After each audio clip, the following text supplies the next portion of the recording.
Alhamdulillah, salatu wassalamu ala rasulillah wa ala alihi wa sahbihi ajma'in. Amma ba'd. Fa'udhu billahi minash shaitanir rajim. Bismillahir rahmanir rahim. Alhamdulillahi rabbil alamin. Sisters எல்லாரும் எப்படி இருக்கீங்க? நலமா இருக்கீங்களா? அல்ஹம்துலில்லாஹ். அல்லாஹ் சுப்ஹானஹு வ தஆலா நமக்கும் நம் குடும்பத்தாருக்கும் உயர்ந்த ஈமானையும் உடல் ஆரோக்கியத்தையும் தந்தருள்வானாக. ஆமீன் யா ரப்பல் ஆலமீன்.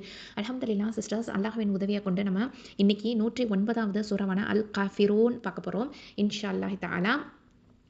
அல் காஃபிரூன் அப்படின்னா என்ன அர்த்தம்? த டிஸ்பிலீவர்ஸ் அப்படின்னு இங்கிலீஷில் சொல்லுவோம். தமிழில் த நிராகரிப்போர்.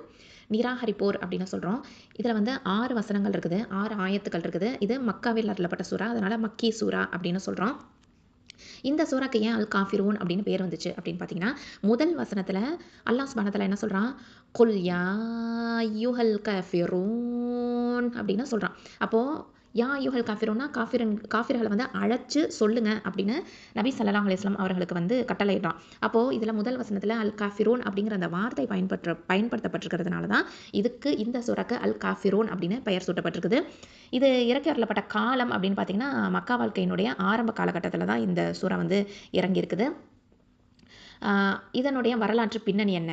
இந்த சூறா வந்து அருளப்பட்ட வரலாறு என்னவா இருக்கும் அப்படின்னு பார்த்தீங்கன்னா, ஏன் இந்த சூறா வந்து அல்லாஹ் சுப்ஹானஹு வ தஆலா அருளணும் அப்படின்னு பார்த்தீங்கன்னா, முக்கியமான விஷயங்களாக சொல்லப்படுது. என்னென்னா, அபூ ஜஹல், ஆஸ் பின் வயல், வலீத் பின் முகைரா, அஸ்வத் இந்த மாதிரியான குறைஷி காஃபிர்கள் அவங்கெல்லாம் தலைவர்களாக இருக்கிறாங்க, முக்கிய பிரமுகர்களாக இருக்கிறாங்க எங்கே இந்த மக்கா மாநகரத்தில். அப்போது இவங்க வந்து என்ன பண்ணுறாங்க அப்படின்னு சொன்னால், நபிகள் நாயகம் ஸல்லல்லாஹு அலைஹி வஸல்லம் அவங்க வந்து பிரச்சாரம்லாம் பண்ண ஆரம்பிச்சதுக்கப்புறமா, ஓரிரை கொள்கை தௌஹீதை பற்றி பிரச்சாரம் பண்ண ஆரம்பிச்சதுக்கப்புறமா இவங்க என்ன பண்ணுறாங்க, நிறைய எதிர்த்து பார்த்தாங்க.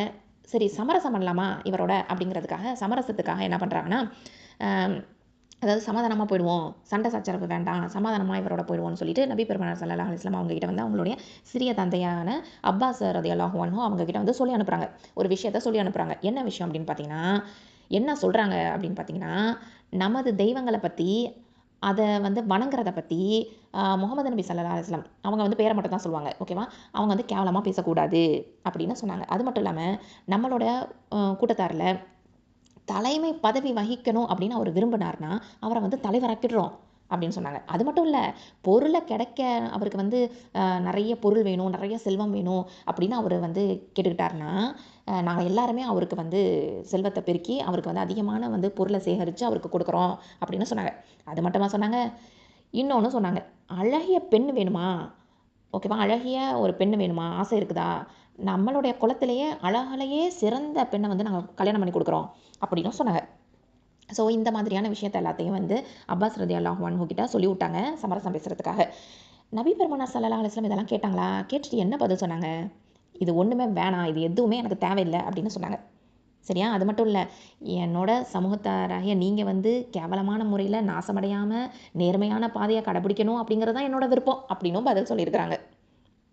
அது மட்டும் இல்லை, இந்த மாதிரி ஆசைகளை காட்டி பெருமானார் ஸல்லல்லாஹு அலைஹி வஸல்லம் அவங்கள வந்து வசப்படுத்துறதுக்காக முயற்சி செஞ்சாங்க. யார்? இந்த குறைஷி தலைவர்கள். இப்போது இது வந்து ஒத்து வரலையா, இது முடியாதுன்னு சொல்லிட்டாங்களா, இது எதுவுமே எனக்கு தேவையில்லை அப்படின்னு நபி பெருமானார் ஸல்லல்லாஹு அலைஹி வஸல்லம் சொல்லிட்டாங்களா, அதனால் இன்னொரு சமரச யோசனையை கொண்டு வராங்க. அது என்ன அப்படின்னு பார்த்தீங்கன்னா, நமக்குள்ளார ஒற்றுமையாக இருக்கணும் அப்படின்னு சொன்னால் ஒருவருக்கொருவர் விட்டு கொடுக்கணும் அப்படின்ட்டு சொன்னாங்க. அது மட்டும் இல்லை, ஒரு வருஷம் அவர் வந்து நம்மளோட தெய்வங்களை வணங்கணும், மறு வருஷம் நம்ம வந்து அவருடைய கடவுளை வணங்குவோம். இப்படி செஞ்சு வந்தால் இருவருமே, அதாவது இரு தரப்பாருமே ஒற்றுமையாக இருக்கிறதுக்கான ஒரு நல்ல வழியாக இருக்கும். இது வந்து எப்படி ஒரு சமரசம் பண்ணுறதுக்கான ஒரு சிறந்த யோசனை அப்படின்னு சொல்லி இதையும் நபி பெருமானார் ஸல்லல்லாஹு அலைஹி வஸல்லம் அவங்கள்ட்ட வந்து சொன்னாங்க. சரியா? அதாவது நீங்கள் வந்து எங்கள் கடவுளை குறை கூறதை விட்டுருங்க, எங்களோட கோரிக்கையை நீங்கள் ஏற்றுக்கோங்க, அதுவே போதும் அப்படின்னு சொன்னாங்க. நீங்கள் வந்து ஒரு ஆண்டு எங்களுடைய கடவுள்களான லாத்து உஸ்ஸாவை வணங்குங்க, இன்னொரு ஆண்டு மறு ஆண்டு நாங்கள் வந்து உங்களுடைய இறைவனை வணங்குறோம் அப்படின்னு சொன்னாங்க. சரியா? ஸோ இந்த மாதிரியான வந்து கோரிக்கைகள் சமரசம் ஆகிறதுக்காக யோசனைகளையும் கோரிக்கைகளையும் அவங்க வந்து முன் வச்சுக்கிட்டே தான் இருந்தாங்க. அதாவது இந்த சமரச யோசனை வந்து இதுக்கு மறுப்பளிக்கக்கூடிய விதமாக இந்த சூறாவில் உள்ள விஷயங்கள் எல்லாமே அல்லாஹ் சுப்ஹானஹு வ தஆலா நபி பெருமானார் ஸல்லல்லாஹு அலைஹி வஸல்லம் அவங்களுக்கு வந்து சொல்லி கட்டளையிட்டுட்டான். சுப்ஹானல்லாஹ். அதாவது நபிகள் பெருமானார் ஸல்லல்லாஹு அலைஹி வஸல்லம் அவங்க வந்து குறைஷிகளோட பகைமையை பற்றி, நம்ம இப்படிலாம் வந்து சமரசம் ஆகலைன்னா இவங்க நம்மளை ஏதாவது பண்ணிடுவாங்க, இவங்க நமக்கு துன்பம் கொடுத்துட்டே இருப்பாங்க, அதுக்கு பேசாமல் இவங்களோட சமரசத்துக்கு ஒத்து போயிடுவோம் அப்படின்னா சாதாரண மனிதனாக இருந்தால் அப்படி போயிருப்பாங்க. ஆனால் நபிகள் பெருமானார் ஸல்லல்லாஹு அலைஹி வஸல்லம் அவங்க வந்து யார்? உண்மையான இறை தூதர், நேர்மையான வழியில் இருக்கக்கூடியவர். இதன் மூலமாகவே இவங்க நபி தான் அப்படிங்கிறதுக்கு ஒரு பெஸ்ட் ப்ரூஃப் இது இல்லையா? இவங்க சொன்ன விஷயங்கள் எல்லாத்தையுமே மறுத்துட்டாங்க. எவ்வளவு தான் பகைமை ஏற்படட்டும், எனக்கு எதிராளியாக ஆகட்டும், எவ்வளோ துன்பங்கள் வேணாலும் கொடுக்கட்டும், ஆனால் நான் அவங்க சொல்கிறது எதுக்குமே நான் கட்டுப்பட மாட்டேன். அல்லாஹ் ஒருவனுக்கே நான் கட்டுப்படக்கூடியவனாக இருக்கிறேன். அவங்க வந்து இறைவனால் நியமிக்கப்பட்டவங்க அப்படிங்கிறதுக்கு பெஸ்ட் ப்ரூஃப் வந்து இந்த மாதிரியான செய்திகள் நமக்கு கிடைக்குது. சுப்ஹானல்லாஹ்.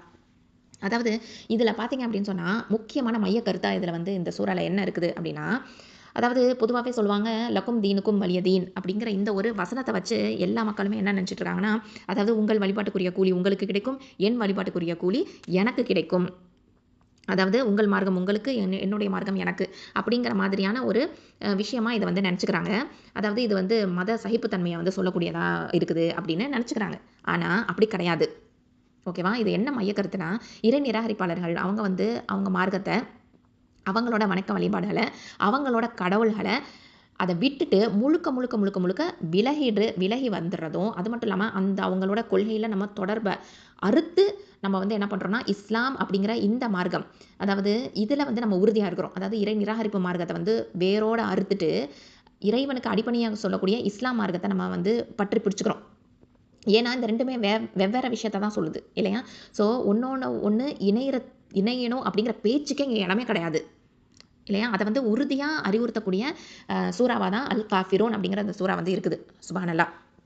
ஸோ எல்லா முஸ்லீம்களுக்குமே வந்து இறுதி நாள் வரைக்கும் இப்படி தான் அறிவுறுத்தப்பட்டிருக்குது. இதில் வந்து எந்த ஒரு அதாவது நான் முஸ்லீம்ஸுக்கும் உள்ள டிஃப்ரென்ஸை வந்து நம்ம புரிஞ்சுக்கணும். நம்ம வந்து மத நல்லிணக்கத்தோடு இருக்கணும், இல்லை மத சகிப்புத்தன்மையோடு இருக்கணும் அப்படிங்கிற அந்த போர்வைக்குள்ளார நம்ம என்ன பண்ணிக்கக்கூடாது, அவங்களுடைய விஷயங்களை எல்லாத்தையும் அக்செப்ட் பண்ணியிருக்க முடியாது, அக்செப்ட் பண்ணவும் கூடாது இல்லையா? அதனால தான் வந்து தெளிவாக நம்ம வந்து இருக்கிறோம். ஏன்னா இறை நிராகரிப்பு அப்படிங்கிற அந்த விஷயமும் வேறு, நம்மளுடைய ஓரிரை கொள்கை அப்படிங்கிறது டோட்டலாக வேறு இல்லையா? சுப்ஹானல்லாஹ். அப்போது இது 3 விஷயத்தில் நம்ம பதிய வச்சுக்கணும். என்னென்னா, சர்வ சக்தி உடையவன் அல்லாஹ் சுப்ஹானஹு தஆலா. அவன் வந்து ஒருவன் அப்படின்ட்டு நம்ம உணர்றோம் இல்லையா? அழிவோட பக்கத்துக்கு கொண்டு போகாமல் இந்த பலவீனமான படைப்புகளை நம்ம ஒரு நாளும் வணங்கவே மாட்டோம் இல்லையா? நம்ம வந்து இந்த மாதிரியான காஃபிர்கள் வணங்கக்கூடிய இந்த பலவீனமான படைப்புகளை வணங்கினா என்ன நடக்கும்? அழிவுக்கு தான், டிஸ்ட்ரக்ஷன் தான் நமக்கு ஏற்படும் இல்லையா? அழிவின் பக்கம் தான் நம்மளை போகிற மாதிரி இருக்கும். அப்போது அதை நம்ம வணங்கக்கூடாது, வணங்க மாட்டேன் அப்படிங்கிற அந்த உறுதித்தன்மையை இந்த சூறால நம்ம பார்க்குறோம். அல்லாஹ் சர்வ வல்லமை மிக்க அல்லாஹ் ஒருவனை மட்டுமே நான் வணங்குவேன் அப்படிங்கிற அந்த உணரக்கூடிய விதத்தையும் இந்த சூறால நம்ம பார்க்குறோம். அது மட்டும் இல்லாமல் இன்னொரு ஒரு முக்கியமான விஷயம் என்னென்னா, அல்லாஹ் வந்து உண்மையாகவே நம்பக்கூடிய நம்ம வந்து, நீங்கள் வந்து அறியாமையோட காரணத்தினால வணங்கும் பொருட்களை நான் வணங்க மாட்டேன் இல்லையா? அல்லாஹ் வந்து உண்மையாகவே நம்பக்கூடிய நம்ம வந்து என்ன பண்ணுறோன்னா, அறியாமை காரணத்தினால, அப்போ அறியாமையிலேருந்து நம்ம என்ன பண்ணுறோம், ஜஹல்லேருந்து அக்களுக்கு வரோம். அதாவது ஜஹல் அப்படின்னா அறியாமை, அக்கள் அப்படிங்கிறது வந்து ஏன், எதற்கு, எப்படி அப்படிங்கிற அந்த கேள்வியை சிந்திக்கக்கூடிய மக்களாக நம்ம வந்து விளங்குறோம் அப்படின்னு சொன்னால், அப்போது அதை வந்து அந்த பலவீனமான படைப்புகள் அவங்க வணங்கக்கூடியதை நம்ம ஒரு காலமும் வணங்க மாட்டேன் அப்படின்னு உறுதியாக கொடுக்குறோம் இந்த சூறா மூலமாக. அது மட்டும் இல்லாமல் நான் கொண்டிருக்கிற இந்த கொள்கை அதுதான் உண்மையான கொள்கை, அதில் தான் உண்மையான தன்மைகள் எல்லாமே நிறைஞ்சிருக்குது அப்படின்னு நம்ம உணர்றோம் இல்லையா? அது உணர்றதுனால மற்ற எல்லா வழிகளையும் நம்ம க்ளோஸ் பண்ணிடுறோம். அதாவது பல வழிகள் இருக்குது, டோர்ஸ் வந்து ஓப்பன் ஆகிருக்குது அப்படின்னு சொன்னால், நமக்கு தேவையான டோர் என்னென்னா ஓரிரை கொள்கை இருக்கக்கூடிய டோர் மட்டும்தான். மற்ற டோர்ஸ் வழியாக நம்ம என்ன பண்ண மாட்டோம், இதை உணர்ந்துட்டோம் அப்படின்னு சொன்னால், அந்த தௌஹீதை உணர்ந்துட்டோம்னா மற்ற டோர் வழியாக நம்ம போகவும் மாட்டோம், அதை அடைச்சிருவோம் இல்லையா? சுப்ஹானல்லாஹ். ஸோ அந்த விஷயத்தை தான் இந்த சூறால நம்ம பார்க்குறோம். அப்போது எது உண்மை அப்படின்னு நமக்கு தெளிவாக தெரியக்கூடிய ஒரு விஷயமா அல் காஃபிரூன் அப்படிங்கிற இந்த சூறா வந்து நமக்கு சொல்லி காமிக்குது. இந்த சூறாவுடைய சிறப்புகள்லாம் வந்து சுப்ஹானல்லாஹ் ரொம்ப முக்கியமானது. ஏன்னா நபி ஸல்லல்லாஹு அலைஹி வஸல்லம் இந்த சூறாவை பற்றி முக்கியத்துவத்தை நிறைய இடங்களில் சொல்லி கொடுத்துருக்காங்க. அதாவது அப்துல்லா இப்னு உமர் ரலியல்லாஹு அன்ஹு அவங்க வந்து அறிவிக்கிறாங்க, நான் வந்து நபி பெருமானார் ஸல்லல்லாஹு அலைஹி வஸல்லம் அவங்க ஃபஜ்ர் தொழுகைக்கு முன்னாடியும் மக்ரிப் தொழுகைக்கு பின்னாடியும் இந்த சுன்னா ரக்கா இருக்கு இல்லையா, சுன்னால வந்து கண்டிப்பாக குல் யா அய்யுஹல் காஃபிரூனும் முதல் ரக்கால, ரெண்டாவது ரக்கால குல் ஹுவல்லாஹு அஹத் சூரா இஹ்லாஸையும் ஓதக்கூடியவங்களாக இருந்திருக்காங்க அப்படின்னு சொல்கிறாங்க. அதாவது எப்போனா கண்டினியூஸாக எப்போவுமே ஃபஜர் தொழுகை முன்னாடியும் மகரிப தொழுகைக்கு பின்னாடியும் ஓகேவா 2 ரக்கா சுன்னத்தில் இவங்க வந்து ஓதக்கூடியவங்களாகவே இருந்திருக்காங்க நபிகள் நாயகம் ஸல்லல்லாஹு அலைஹி வஸல்லம் அவர்கள். இன்ஷா அல்லாஹ் அதை நம்ம கண்டிப்பாக ஃபாலோ பண்ணணும். அதுக்கு அடுத்ததான் இன்னொரு ஒரு சிறப்பு என்னென்னா, கப்பாப் ரலியல்லாஹு அன்ஹு அறிவிக்கிறாங்க, பெருமானார் ஸல்லல்லாஹு அலைஹி வஸல்லம் சொல்கிறாங்க என்னென்னா, நீங்கள் வந்து தூங்க போகிறதுக்கு முன்னாடி உங்கள் படுக்கைகளை சாயறதுக்கு முன்னாடி குல் யா அய்யுஹல் காஃபிரூனை ஓதிக்கோங்க அப்படின்னு சொல்லியிருக்கிறாங்க. அதாவது போகிறதுக்கு முன்னாடி இந்த அத்தியாயத்தை ஓதிக்கோங்க அப்படின்னு சொல்லிட்டு, இதை வந்து பெருமானார் ஸல்லல்லாஹு அலைஹி வஸல்லம் வந்து ஒரு வழக்கமாகவே அவங்கள்ட்ட இருந்துச்சு அப்படின்னு சொல்லியிருக்கிறாங்க. அது மட்டும் இல்லாமல் இதே செய்தியை வந்து இன்னொரு ஒரு நபித்தோழரும் அறிவிக்கிறாங்க, நௌஃபல் பின் முஆவியா ரலியல்லாஹு அன்ஹு அவங்களும் இதை வந்து சொல்கிறாங்க. அதாவது இவங்க கேட்டிருக்காங்க பெருமானார் ஸல்லல்லாஹு அலைஹி வஸல்லம் அவங்கள்ட்ட வந்து, அல்லாஹ்வின் தூதரே, அதாவது தூங்க போகிறதுக்கு முன்னாடி நான் என்ன ஓதணும் அப்படின்னு கேட்டிருக்காங்க. அதுக்கு பெருமானார் ஸல்லல்லாஹு அலைஹி வஸல்லம் சொல்லியிருக்காங்க, குல் யா அய்யுஹல் காஃபிரூன், இந்த சூறாவை வந்து நீங்கள் ஓதிட்டு உறங்குங்க, தூங்குங்க, நித்திரையை மேற்கொள்ளுங்க அப்படின்னு சொல்லியிருக்காங்க. ஏன் அப்படின்னு சொன்னால் அது வந்து ஷிர்க்கு, அதாவது இணை வைத்தலை விட்டு அகற்றக்கூடியதாக இருக்குது. மன தூய்மையோட ஓதக்கூடியவங்க வந்து ஷிர்க்கை விட்டும் காப்பாற்றப்படுவாங்க. அப்படியே இறந்து போனால் கூட, தூக்கத்தில் இறந்து போனால் கூட அவங்க தௌஹீத் அப்படிங்கிற அந்த ஏகத்துவ தெய்வ கொள்கையில் அவங்க வந்து இறந்தவங்களா ஆயிடுவாங்க அப்படின்னு பதில் சொல்லியிருக்கிறாங்க. இது வந்து அஹ்மது, திர்மிதி, அபுதாவுத், நசஈ இந்த மாதிரியான கிதாபுகள், தபரானி, பஸார் இந்த மாதிரியான கிதாபுகள் எல்லாத்துலேயுமே பதியப்பட்ட செய்தியாக இருக்குது. அல்ஹம்துலில்லாஹ். அல்ஹம்துலில்லாஹ் சிஸ்டர்ஸ். அல் காஃபிரூன் 109வது சூரா, 6 வசனங்களை கொண்ட சூரா. இன்ஷா அல்லாஹ் இதுக்கு வார்த்தைக்கு வார்த்தை பொருளோட விளக்கத்தை பார்க்கலாம். அஊது பில்லாஹி மினஷ் ஷைத்தானிர் ரஜீம். பிஸ்மில்லாஹிர் ரஹ்மானிர் ரஹீம். குல் யா அய்யுஹல் காஃபிரூன். குல் அப்படின்னா சொல், அதாவது கூறுவீராக, சொல்வீராக. யா அய்யுஹல் காஃபிரூன், யா அய்யுஹா அப்படின்னா அழைக்கிறதுக்காக பயன்படுத்தக்கூடிய ஹர்ஃப் இது. அல் காஃபிரூன் அப்படின்னா நிராகரிப்பாளர்கள். அப்போது அழைச்சி சொல்லணும், நபியே நீர் சொல்வீராக, நீர் கூறுவீராக, காஃபிர்களே சொல்லுக, நிராகரிப்பவர்களே அப்படின்னு அல்லாஹ் சுப்ஹானஹு வ தஆலா கட்டளையிடுறான். அதுக்கு அடுத்ததாக பாருங்கள், எதை சொல்லணுமா? லா அஅபுது மா தஅபுதூன். லானா இல்லை அப்படின்னு அர்த்தம். அஅபுது அப்படின்னா நான் வணங்குவேன். லா அஅபுது அப்படின்னா நான் வணங்க மாட்டேன். ஓகே, லா அஅபுதுனா நான் வணங்க மாட்டேன். அஅபுது அப்படின்னா நான் வணங்குவேன். லா அஅபுதுனா நான் வணங்க மாட்டேன். மா எவற்றை, தஅபுதூன நீங்கள் வணங்குகின்றீர்கள், நீங்கள் வணங்குகின்றீர்கள். தஅபுதூன அப்படின்னா நீங்கள் வணங்குகின்றீர்கள், நீங்கள் வணங்குபவற்றை நான் வணங்க மாட்டேன்.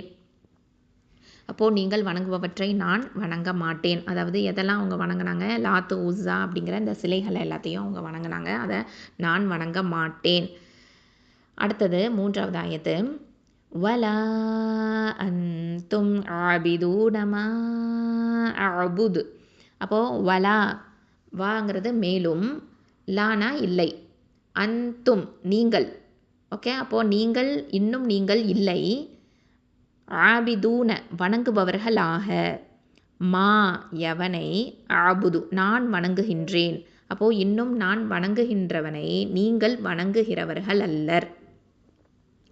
அப்போது இது வந்து நீங்கள், அதாவது நான் வணங்குகின்றவனை நீங்கள் வணங்குபவர்களாக இல்லை அப்படின்னு அர்த்தம். அப்போது அல்லாஹ்வை அவங்க வணங்குறவங்களா இல்லை இல்லையா? மேலும் நான் வணங்குகிறவனை நீங்களும் வணங்குபவர்கள் அல்லர் அப்படின்னா அல்லாஹ்வை வணங்குறது நீங்கள் வணங்க மாட்டேங்கிறீங்க, நீங்கள் வந்து லாத்து உஸ்ஸாவை தான் வணங்கிட்டுருக்கீங்க அப்படின்னு இதில் சொல்லப்படுது. அடுத்ததாக 4வது ஆயத்து. வலா அன ஆபிதும் மா அபத்தும். வலா, வலா வானா இன்னும், லானா இல்லை, அன்தும் இது வந்து 3வது ஆயத்தா. இது வந்து 4வது ஆயத்தில் வலா அனா, அனானா நான். ஓகே, அன்தும்னா நீங்கள், அனானா நான். இதெல்லாமே வந்து தமீர் அப்படின்னு சொல்லுவோம், அதாவது பிரதிப்பெயர் சொற்கள். சரியா? அப்போது இன்னும் நான் இல்லை, ஆபிதுன் அப்படிங்கிறது வணங்குபவனாக, மா எவற்றை, அபத்தும், அபத்தும் அப்படின்னா நீங்கள் வணங்கினீர்கள், நீங்கள் வணங்கினீர்கள், அன்றியும் நீங்கள் வணங்குபவற்றை நான் வணங்குபவன் அல்லன். அப்போது திரும்பவும் வந்து வலியுறுத்தி சொல்கிறாங்க, வலா அனா நான், இன்னும் நான் இல்லை, அதாவது அன்றியும் நீங்கள் வணங்குபவற்றை நான் வணங்குபவன் அல்லன். நீங்கள் எதெல்லாம் வணங்குறீங்களோ அதை நான் வணங்க மாட்டேன், வணங்குபவன் கிடையாது. அடுத்தது பாருங்கள், 5வது ஆயத்து. வலா அன்தும் ஆபிதூன மா அஅபுது. வலா அன்தும் இன்னும் நீங்கள் இல்லை, ஆபிதூன வணங்குபவர்களாக, மா எவனே, அஅபுது நான் வணங்குகின்றேன், மேலும் நான் வணங்குபவனை நீங்கள் வணங்குபவர்கள் அல்லர். அப்போது இது வந்து 3வது ஆயத்தும் 5வது ஆயத்தும் ஒரே ஆயத்து அல்லாஹ் சுப்ஹானஹு வ தஆலா ரிப்பீட் பண்ணியிருக்கிறான் பாருங்கள். அப்போது இன்னும் நான் வணங்குகிறவனை நீங்கள் வணங்குகிறவர்கள் அல்லர் அப்படிங்கிற இந்த ஆயத்தை வந்து அல்லாஹ் சுப்ஹானஹு வ தஆலா இங்கே வந்து 2 தடவை நமக்கு சொல்லி காமிக்கிறான். லக்கும் தீனுக்கும் வலிய தீன். லக்கும் அப்படின்னா உங்களுக்கு, உங்களுக்கு அப்படின்னு அர்த்தம். இந்த கும் அப்படின்னா உங்கள், லாங்கிறது உங்களுக்கு அப்படின்னு வரும். ஓகே, அடுத்தது தீனுக்கும் அப்படின்னா உங்கள் கூலி. வலிய தீன், வலிய அப்படின்னா இன்னும் எனக்கு, வனா இன்னும், லீனா எனக்கு, தீன் என் கூலி. உங்களுக்கு உங்களுடைய மார்க்கம், எனக்கு என்னுடைய மார்க்கம். தீன் அப்படிங்கிறது இங்கே கூலி, அப்புறம் மார்க்கம், இந்த மாதிரியான அர்த்தங்கள் எல்லாமே கொடுக்கும். அதாவது தீர்ப்பு அப்படின்னும் அர்த்தம் இருக்குது. உங்கள் வழிபாட்டுக்குரிய கூலி உங்களுக்கு கிடைக்கும், என் வழிபாட்டுக்குரிய கூலி எனக்கு கிடைக்கும் அப்படிங்கிறது தான் இதனுடைய அர்த்தமாக இருக்குது. அல்ஹம்துலில்லாஹ். அதாவது இதில் பார்த்திங்கன்னா நிராகரிப்பாளர்களே அப்படின்னு அல்லாஹ் சுப்ஹானஹு வ தஆலா அழைச்சி சொல்கிறான். அதாவது என்னுடைய தூதுத்துவத்தையும் நான் கொண்டு வந்த அறிவுரைகளையும் ஏற்க மறுத்துவிட்ட மக்களே அப்படின்னு அர்த்தம். ஓகேவா? என்னுடைய தூதுத்துவத்தை, அந்த நிராகரிப்பாளர்கள்லாம் எதை நிராகரிக்கிறாங்க? தூதுத்துவத்தை, நபி பெருமானார் ஸல்லல்லாஹு அலைஹி வஸல்லம் அவங்களுடைய தூதுத்துவத்தை நிராகரிக்கிறாங்க, அவங்க கொண்டு வந்த அறிவுரைகளையும் நிராகரிக்கிறாங்க, அதை மறுக்கிறாங்க. அந்த மாதிரியான மக்களே அப்படின்னு அழைச்சி சொல்கிறாங்க. அதுக்கப்புறமா நிராகரிப்பவர்கள்லாம் வந்து பிற கடவுள்களை வணங்கி வந்துட்டு இருந்தாங்க இல்லையா? அல்லாஹ்வை வணங்கிக்கிட்டும் இருந்தாங்க, அல்லாஹ்வையும் வணங்கிட்டு தான் இருந்தாங்க. ஆனாலும் அல்லாஹ்வுக்கு இணை வச்சுக்கிட்டே இருந்தாங்க, ஷிர்க் பண்ணிட்டு இருந்தாங்க. அப்போது அவங்க வந்து வணங்குறத என்ன பண்ணணுமா, முற்றிலுமாக இறை வணக்கமாக இருக்கணும், அல்லாஹ்வை மட்டுமே வணங்கக்கூடியவங்களாக இருக்கணும். ஆனால் அவங்க இணை வைப்போரா எல்லா கடவுள்களையுமே வணங்கிட்டு இருந்ததுனால அவங்களுக்கு இந்த ஒரு மறுப்பு செய்தியாக இது வந்து சொல்லப்பட்டிருக்குது இந்த சூறா. அது மட்டும் இல்லாமல் எந்த தன்மைகளுடைய இறைவனை நான் வணங்குறேனோ அந்த தன்மைகளை கொண்ட இறைவனை வணங்குறவங்க நீங்கள் கிடையாது இல்லையா? சுப்ஹானல்லாஹ். அது மட்டும் இல்லாமல் எந்த கடவுளை இதுக்கு முன்னாடி நீங்களும் உங்களுடைய முன்னோர்களும் வணங்கிட்டு இருந்தீங்களோ அதை நான் வணங்குறவன் கிடையாது. ஓகே, அது மட்டும் இல்லை, மார்க்க விவகாரத்தை பொறுத்த வரைக்கும் எனக்கும் உங்களுக்கும் இடையே எந்த விதமான தொடர்புமே கிடையாது. என் வழி வேற, உங்கள் வழி வேற. ஓகே, இதை தான் வந்து இந்த சூறா நமக்கு தெளிவாக எடுத்து சொல்லுது. சுப்ஹானல்லாஹ். அப்போது இதில் வந்து மேலோட்டமாக நான் வணங்குறத நீங்கள் வணங்குறவங்க கிடையாது, நீங்கள் வணங்குறத நான் வணங்குறவங்க கிடையாது அப்படின்னு சொல்லிட்டாலும் உள்ளார்ந்த அர்த்தம் அப்படிங்கிறத நம்ம புரிஞ்சுக்கணும். அதாவது நம்ம இறைவன் அப்படின்னு சொல்லக்கூடியவன் எப்பேற்பட்ட மகத்துவம் மிக்கவன், எப்படிப்பட்டவன், அவனுடைய தன்மைகள் எவ்வளவு மகத்தானது, உயர்வானது அப்படிங்கிறது வந்து நம்ம உணரணும். அப்போது அவங்க வணங்கக்கூடியதை வந்து சுத்தமாக இந்த தன்மைகளோ எதுவுமே அவங்க வணங்கக்கூடியதில் கிடையாது இல்லையா? அது மட்டும் இல்லாமல் அவங்களுடைய முன்னோர்கள்லாம் வந்து எதெல்லாம் வணங்கிட்டு இருந்தாங்களோ அந்த கடவுள்களையும் நம்ம வணங்குறவங்களும் கிடையாது. சுப்ஹானல்லாஹ். அப்போது மார்க்க விவகாரத்தை பொறுத்த வரைக்கும் டோட்டலாக முடிக்கிறது என்னென்னா, மார்க்க விவகாரத்தை பொறுத்த வரைக்கும் எனக்கும் உங்களுக்கும் இடையில எந்த விதமான தொடர்புமே கிடையாது இல்லையா? சுப்ஹானல்லாஹ். அப்போது நான் முஸ்லிம்ஸு கூட, நிராகரிப்பவர்கள் கூட மார்க்க விஷயத்தில் வந்து நம்ம வெவ்வேறையாக இருந்தாலும் மற்ற விஷயங்களை, உலக விஷயங்களில் நம்ம வந்து மத நல்லிணக்கத்தோடு தான் நடந்துக்கணும் அப்படிங்கிறதையும் நம்ம உணரணும். சுப்ஹானல்லாஹ். அப்போது எல்லாத்தையுமே படைச்சு ரட்சித்த ஆளக்கூடிய சர்வ வல்லமை மிக்க சக்தி உள்ள ஒரே இறைவன் அல்லாஹ் சுப்ஹானஹு வ தஆலா. அவனை தான் நம்ம வணங்கணும். எல்லாத்தையுமே படைச்சு பரிபாலித்து பக்குவப்படுத்துபவன் அல்லாஹ் சுப்ஹானஹு வ தஆலா. அவனை மட்டுமே நம்ம வணங்கணும். அந்த மக்கள் என்ன பண்ணுறாங்க, இந்த நிராகரிப்பாளர்கள் என்ன பண்ணுறாங்க அப்படின்னு சொன்னால், அவனால் படைக்கப்பட்ட, அதாவது அல்லாஹ் சுப்ஹானஹு வ தஆலாவால் படைக்கப்பட்ட சூரியன், சந்திரன், நட்சத்திரம், அதுக்கப்புறமா அவங்க கைகளாலேயே உண்டாக்கின இந்த விக்கிரகங்கள், சிலைகள், இந்த ஐடல் வர்ஷிப்ஸு, இதெல்லாமே அவங்க பண்ணிகிட்ருக்குறாங்க. இந்த படைப்புகளையும் விக்கிரகங்களையும் அது எல்லாமே உங்களை காப்பாற்றுமா? கண்டிப்பாக காப்பாற்றாது. அதில் போய் விசுவாசம் கொண்டிருக்கிறீங்களே, அதை போய் நீங்கள் நம்பிட்டு இருக்கிறீங்களே இல்லையா? இதனால் ஏதாவது லாபமோ நஷ்டமோ உண்டாக்க முடியுமா? இதை வந்து ஃபஸ்ட்டு உணரணும் இல்லையா? இது வந்து உங்களுக்கு எப்போ இந்த உணர்வு வந்து மேலோங்கும், எப்போ இந்த உணர்வு வரும், உணர்வு வந்தால் தான் உங்களுக்கு நேர் வழிங்கிறது கிடைக்கும் இல்லையா? அப்போது உங்கள் வழியில் வந்து நீங்கள் இருந்துக்கோங்க. வணக்கத்திற்கு மூலாதாரமாக இருக்கக்கூடியது எது அப்படின்னு பார்த்தீங்கன்னா ஏகத்துவம், தௌஹீது தான். அப்போது அதில் நான் வந்து உறுதியாக இருந்துக்கிறேன். இறைவன் ஒருவன் அப்படிங்கிறத நிலைநிறுத்திக்கணும். ஷிர்க் அப்படிங்கிற இறைவனுக்கு இணை வைத்தலை வந்து அந்த நிராகரிப்பின் பக்கம் நம்ம வந்து அதை வந்து நிராகரிச்சிடணும், ஷிர்க்கை வந்து நிராகரிச்சிடணும். ஸோ இந்த மாதிரியான விஷயங்களில் தான் வந்து நம்ம இந்த சூறாவில் நம்ம பார்க்குறோம். இந்த ரெண்டுத்துக்கும் உண்டான தெளிவாக வந்து வித்தியாசங்கள் சொல்லப்பட்டிருக்குது. அந்த விஷயங்களை வந்து தெளிவாக வலியுறுத்தவும் பட்டிருக்குது. சுப்ஹானல்லாஹ். அப்பேற்பட்ட ஒரு முக்கியமான சூறாவாக இந்த சூறா இருக்குது அப்படிங்கிறத நம்ம தெரிஞ்சுக்கிறோம். சுப்ஹானல்லாஹி வ பிஹம்திஹி, சுப்ஹானக்கல்லாஹும்ம வ பிஹம்திக அஷ்ஹது அல்லா இலாஹா இல்லா அன்த அஸ்தக்ஃபிருக வ அத்தூபு இலைக். 109வது சூறாவான அல் காஃபிரூன் பார்க்க போகிறோம். இதில் 6 ஆயத்துக்கள் இருக்குது. மக்காவில் அருளப்பட்ட சூரா. இன்ஷா அல்லாஹ் இதுக்கு நம்ம தஜ்வீது சட்டங்களை தெரிஞ்சுக்கலாமா? அஊது பில்லாஹி மினஷ் ஷைத்தானிர் ரஜீம். பிஸ்மில்லாஹிர் ரஹ்மானிர் ரஹீம். குல் யா அய்யுஹல் காஃபிரூன். இப்போ இதில் காஃப் துமா கு, அதாவது காஃப் அப்படிங்கிறது ஹெவி லெட்டர். இது அக்கசல் லிசான், அதாவது நாவினுடைய கடைசி பகுதியிலேருந்து வரக்கூடிய எழுத்து. லாம் சுக்கூன். அப்போது குல் குல் அப்படின்னு சொல்லும்போது இது என்ன அப்படின்னு சொன்னால், இந்த லாம் சுக்கூன் வந்து தவசுத் அப்படின்னு ஒரு பண்பு இருக்குது. ஓகேவா? அப்போது அதுக்கு தகுந்த மாதிரி நம்ம டைமிங் கொடுத்து ஓதணும். குல்யா ஐயா அப்படின்னா ஃபாஸ்ட்டாக நம்ம ஓதிடக்கூடாது, அதுக்கு டைமிங் கொடுக்கணும். குல் குல் யா யுஹல் அப்படி தான் ஓதணும். ஓகேவா? அப்போது இந்த குல் அப்படின்னு நல்லா தெளிவாக நம்ம காஃப் அந்த கடைசி நாவுடைய கடைசி பகுதியிலேருந்து அதை கொண்டு வரணும். நார்மலாக காஃபுக்கு பதிலாக கேஃபை போட்டுட்டிங்கன்னு வச்சுக்கோங்களேன், குல் அப்படின்னு ஆகிடும். குல்னா சாப்பிடு அப்படின்னு அர்த்தம். ஓகேவா? அப்போ அர்த்தமே மாறி போயிடுது. காஃபுக்கும் கேஃபுக்கும் அர்த்தம் மாறி போயிடுது. அப்போ இதில் கவனமாக இருக்கணும். அப்போ நாவுடைய கடைசி பகுதி அக்கசல் லிசான்லேருந்து இந்த காஃப் வந்து வரணும். அடுத்தது பாருங்கள், யா ஐயுஹா. இதில் யா அப்படிங்கிறத அழைக்கிறதுக்காக வரக்கூடியது. ஐயுஹா அப்படின்னாலும் அழைக்கிறதுக்காக பயன்படுத்தக்கூடிய ஒரு ஹர்ஃபு தான். சரியா? அப்போது இது வந்து தனித்தனி வார்த்தை. பார்க்குறதுக்கு நமக்கு ஒரே வார்த்தையில் இருக்கிற மாதிரி இருக்குது தானே. யா அப்படின்னு சொல்லும்போது பாருங்கள், மத்து இருக்குதா, அலிஃப் சாகிரால மத்து இருக்குது. அப்போது இது ஒரே வார்த்தையில் இருக்கிற மாதிரியான ஒரு ஃபீலிங் இருக்குது உங்களுக்கு. ஏன்னா மத்துக்கு அடுத்த எழுத்து ஹம்சா இருக்கணும். அதே மாதிரியே இருக்கே அப்படின்னா ஒருவேளை இது வந்து மத்தல் வாஜிபல் முத்தசில் இந்த சட்டத்தில் வருமா அப்படின்னு கேட்டால் அப்படி தான் கிடையாது. சரியா? யா அப்படிங்கிறது ஒரு வார்த்தை, ஐயுஹா அப்படிங்கிறது இன்னொரு வார்த்தை. அப்போது இதில் வந்து மத்தல் ஜாயிஸ் அல் முன்ஃபசில் அப்படிங்கிற இந்த சட்டம் தான் இங்கே பிரயோகிக்கப்படும். சரியா? ஏன்னா தனித்தனி வார்த்தையாக இருக்குது. யா அப்புறம் ஐயுஹா, ஐயுஹால அடுத்த வார்த்தையில் தான் ஹம்சா வந்திருக்குது. சரியா? ஸோ அதனால் நம்ம வந்து இதை எப்படி புரிஞ்சுக்கணும், மத்தல் ஜாயிஸ் அல் முன்ஃபசில் அப்படிங்கிற சட்டத்தின்படி 4 இல்லைனா 5 ஹரக்கத்தை நீட்டி நம்ம ஓதணும். சரியா? அப்போது யா ஃபதா அலிஃப் சகீரா யா, அங்கே அலிஃப் மத்துக்கு மேலே ஹம்சா, அதாவது ஏன் நீட்டணும் அப்படின்னு பார்த்தீங்கன்னா அடுத்த வார்த்தையினுடைய முதல் எழுத்து ஹம்சா. அப்போது ஹம்சா ஃபத்ஹா, யா ஷத்தா ஐ, யா தொம்மா யூ, ஐயு ஐயு. ஓகே? ஹ ஃபத்ஹா லாம் சுக்கூன் ஹல். இங்கே வந்து நம்ம ஹுருஃபுல் கமரியாங்கிறதுனால நம்ம என்ன பண்ணுறோம், இதை வந்து இணைச்சிடுறோம். சரியா? அதில் வந்து ஹம்சத்துல் வசலை உச்சரிக்க மாட்டோம், அலிஃப் மத்தும் வீழ்த்தப்பட்டுடும். அப்போது யா ஐயுஹல். அடுத்தது காஃப் ஃபதா அலிஃப் சகீரா க, 2 ஹரக்கத்தை நீட்டணும். ஃப கெஸ்ரா ஃபி, ரா தொம்மா வாவ் சுக்கூன் ரூ. இது வந்து வாவுல் மத்து.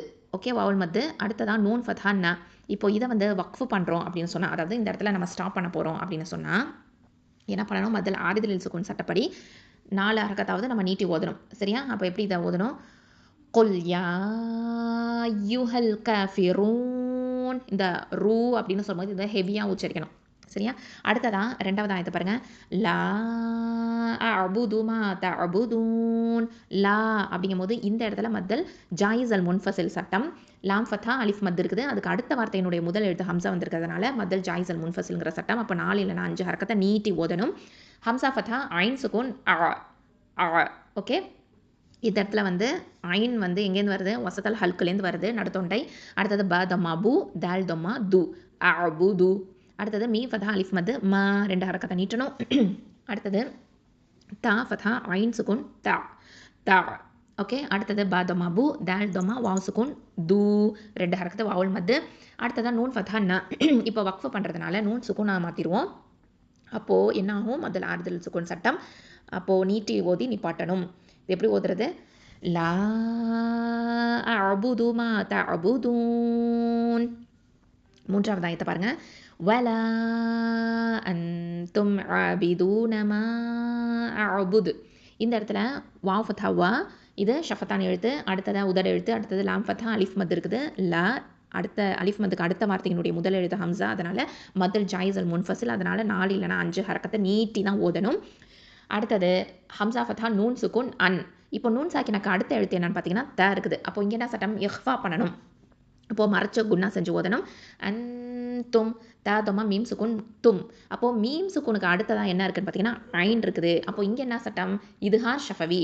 ஓகேவா? இதுஹார் தெளிவாக ஓதணும். அடுத்ததான் ஐன் ஃபதா அலிஃப் மது ஆ, 2 ஹரக்கத்தை நீட்டணும். அடுத்தது ப கெசரா பி, தால் தொம்மா வாவ் சுக்கூன் து, இது வாவுல் மது 2 ஹரக்கத்தை நீட்டணும். நூன் ஃபதா ந, ஆபிதூன.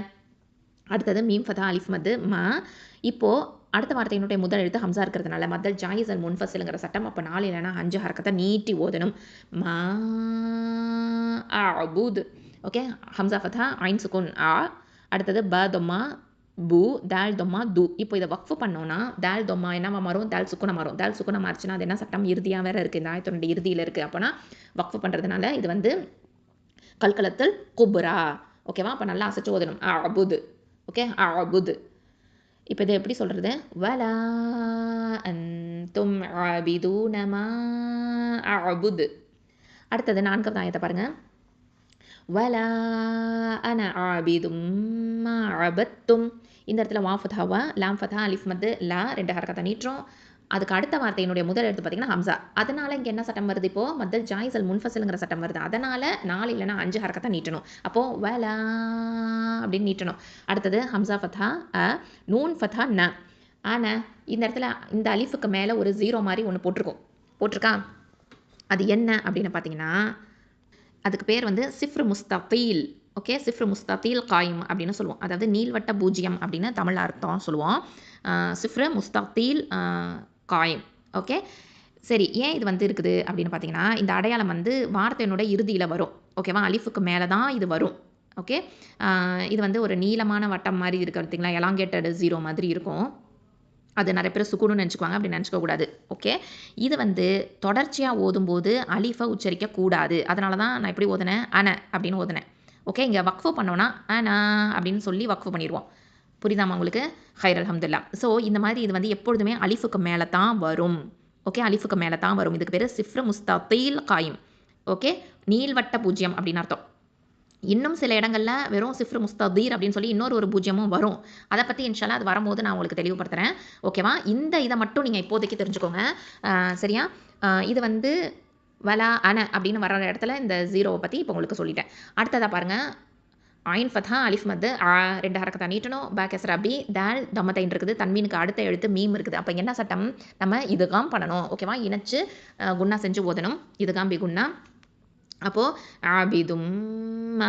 ஓகே, மீம் ஃபதா அலிஃப் மத்து மா 2 ஹரக்கத்தை நீட்டணும். அடுத்தது ஐன் ஃபதா அ, பா ஃபதா ப. இந்த இடத்துல பாருங்களேன், இங்கே ஒரு இதுகாம் சட்டம் பயன்படுத்தப்படுது.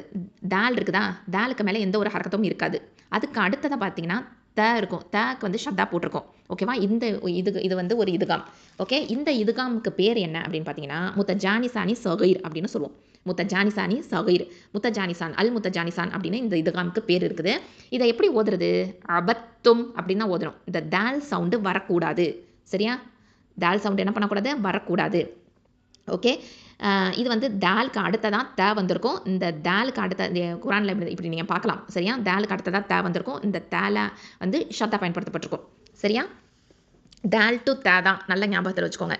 சரியா? இது வந்து தோற்றத்தில் மாற்றமாக இருக்கும். அதாவது மஹ்ரஜ் வெளியாகக்கூடிய இடத்துல ஒன்றா இருக்கும். ஓகேவா? இப்போது தால், அதாவது சாரி தால் த தா, இந்த 3 எழுத்தும் ஒரே மஹ்ரஜ்லேருந்து வரக்கூடியது.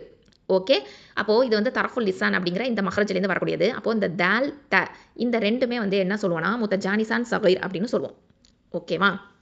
அல்ஹம்துலில்லா. சரி, இப்போ வந்து இதில் பார்த்தீங்க அப்படின்னு சொன்னால் அபத்தும் அப்படின்னு தான் இதை நம்ம வந்து உச்சரிக்கணும். அதாவது இதில் வந்து சுக்குன் பெற்ற தாலு அது வந்து நமக்கு கண்ணுக்கு தெரியாது. அதாவது உஸ்மானி ஸ்கிரிப்டில் போட்டிருக்க மாட்டாங்க. இதே வேறு ஒரு இந்தியாவில், பங்களாதேஷ், பாகிஸ்தான் இதில் யூஸ் பண்ணக்கூடிய கிதாபுகளில் முசாஃபில் வந்து போட்டிருக்கோம். ஓகேவா? அதுக்கு அடுத்து வரக்கூடிய இந்த ஹரக்கத்து பெற்ற இந்த த இருக்குது பார்த்தீங்களா, ஷத்தாவும் இருக்குது, ஹரக்கத்தும் இருக்குது. அதில் என்ன இருக்குது, தொம்மாங்கிற ஹரக்கத்து இருக்குது. ஓகேவா? இதை வந்து இதுகாம் செய்யணும், இந்த ஷத்தோட ஓதிடணும். ஓகேவா? இதுகாம் செஞ்சு ஷத்தோட ஓதிடணும். தாலுடைய உச்சரிப்பை வந்து நம்ம சொல்லவே கூடாது. அபத்தும் அப்படின்னு தான் சொல்லணும். அபத்தும். ஓகே, அப்போ இதை எப்படி ஓதணும், வலா அன ஆபிதும் மா அபத்தும். ஓகே, அடுத்தது 5வது ஆயத்து ஏற்கனவே நம்ம பார்த்தது தான். இப்போ 6வது ஆயத்தை பார்த்தீங்கன்னா லக்கும் தீனு கும்பலிய தீன். லாம் ஃபத்ஹா காஃப் தொமா மீம் சுகூன் கும். லக்கும், இந்த மீம் சாக்கினாக்கு அடுத்த எழுத்து தால் வந்திருக்கு. இப்போ இதுஹார் ஷஃபவி. அடுத்தது தால் கெஸ்ரா யா சுகூன் தி 2 ஹரக்கத்தை நீட்டணும். யாவுல் மத்து. அடுத்ததான் நூன் தொமா நூ தீனு, காஃப் தொமா மீம் சுகூன் கும் தீனுக்கும். அடுத்ததான் மீம் தொமா, ஏன்னா மீம் சாக்கினாக்கு அடுத்த எழுத்து வாவ் வந்திருக்குது. இங்கேயும் இது, அதாவது இதுஹார் ஷஃபவி. அடுத்ததான் வாவ் ஃபதாவா லாம் கெஸ்ரா லி, யா ஃபதா ய வலிய. ஓகே, வலிய. அடுத்தது தால் கெஸ்ரா யா சுகூன் தி 2 ஹரக்கத்தை நீட்டுவோம். நூன் கெஸ்ரா நீ தி நீ. இப்போ நம்ம இதை வக்ஃபு பண்ணுறதுனால நூன் கெஸ்ராவை என்ன பண்ணிடுவோம், நூன் சுக்குனை மாற்றிடுவோம். அதில் ஆறுதல் சுக்குன் சட்டப்படி நீட்டி ஓதி நிப்பாட்டணும். இது எப்படி சொல்கிறது, லகும் தீனுகும் வலிய தீன். ஓகே, இதில் நிறைய பேர் பண்ணக்கூடிய மிஸ்டேக்கையும் சொல்லிடுறேன். தீனுக்கும் ஓகே, தீனக்கும் தீனக்கும்னு அங்கே வந்து என்ன பண்ணுவாங்கன்னா நூனுக்கு போய் ஃபத்ஹாவை போட்டுருவாங்க. இங்கே என்ன இருக்குது, தொம்மா இருக்குது. ஓகேவா, தீனுக்கும். சரியா, இது வந்து மேஜராக நிறையா பேர் பண்ணக்கூடிய மிஸ்டேக்கு. இன்ஷால்லா அதை நீங்கள் யாரும் பண்ணாதீங்கம்மா. தீனுக்கும் வலிய தீன். ஓகே, ஹைர், அல்ஹம்துலில்லாஹ். இந்த மாதிரி ஒவ்வொரு சட்டங்களையும் புரிஞ்சு இன்ஷால்லா நம்ம ஓதணும். அஸ்ஸலாமு அலைக்கும் வரஹ்மத்துல்லாஹி வபரகாத்துஹு.